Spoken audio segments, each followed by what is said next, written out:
இன்றைக்கி எங்கள் வீட்டில் பார்த்தீங்கன்னா பன்னீர் பட்டன் பிரியாணி தெரியுதா?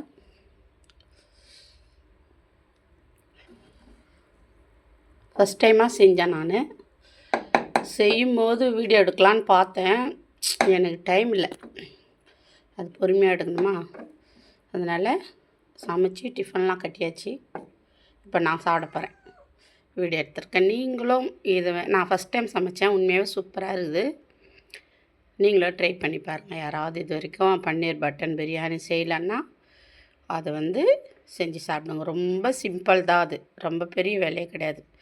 எப்போது வெஜிடபிள் பிரியாணி செய்கிற மாதிரியே தான் அதில் நம்ம அந்த பன்னீர் பட்டனோ அதை என்ன பண்ணோம், நல்லா எண்ணெயில் கொஞ்சம் மசாலா போட்டு நல்லா பொரிச்சிட்டு இதில் கறிக்கு பதிலாக அந்த பன்னீர் பட்டனை இதில் நம்ம ஆட் பண்ணிக்கணும். அவ்வளோதான், அதே தான். மற்றது எல்லாம் சேம் மெத்தட் தான்.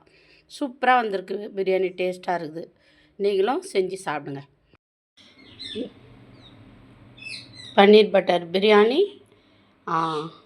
வெங்காய பச்சடி, தயிர் பச்சடி சாப்பிட போகிறேன். நீங்களும் நல்லா சாப்பிடுங்க.